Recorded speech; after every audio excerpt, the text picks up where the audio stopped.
Bismillahirrahmanirrahim. Assalamualaikum warahmatullahi wabarakatuh. Perkenalkan, nama saya Putra Dwi Andika. Di sini saya akan sedikit menjelaskan pemikiran salah satu tokoh ekonomi, yaitu Vilfredo Pareto. Pareto Principle atau prinsip Pareto ditemukan oleh ahli ekonomi asal Italia Vilfredo Pareto pada tahun 1906. Prinsip Pareto sendiri adalah sebuah teori yang menyatakan bahwa 80% hasil yang muncul itu sebenarnya berasal dari 20% penyebabnya. Vilfredo sendiri menemukan gagasan ini ketika ia menemukan fakta bahwa 20% populasi penduduk Italia itu memiliki 80% tanah di negara tersebut. Tidak hanya itu, ia pun menemukan fakta bahwa 80% kacang polong yang sehat berada di berkebunannya berasal dari 20% kacang polong. Jika dikaitkan dengan bisnis, gambaran umumnya kurang lebih seperti ini. Kita memiliki usaha kuliner contohnya, yaitu 80% hasil jualan ini itu berasal dari 20% pelanggan kita.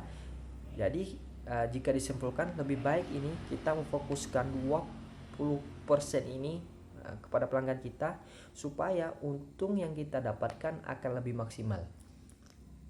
Dari aturan 80/20 ini, prinsip Pareto bisa kita kaitkan ke berbagai aspek kehidupan seperti 20% dari jumlah pelanggan menghasilkan 80% dari pendapatan usaha.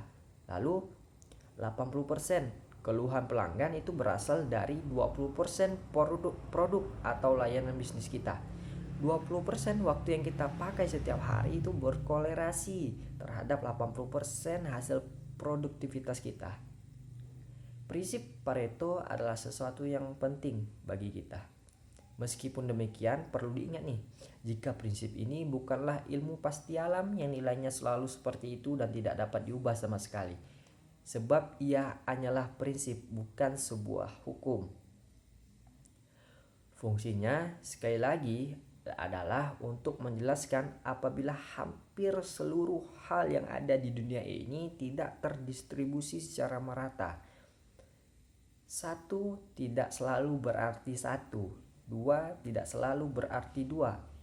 Dengan mengetahuinya, kita dapat memberikan perhatian terhadap 20% bagian yang paling penting untuk meningkatkan 80%. Mungkin saya akan menutup video ini dengan prinsip Pareto juga. Saya memprediksi bahwa 80% dari video ini yang saya jelaskan hanya 20% inti atau inti pemikiran atau materinya. Sekian dari saya, kurang lebihnya mohon maaf. Wassalamualaikum warahmatullahi wabarakatuh.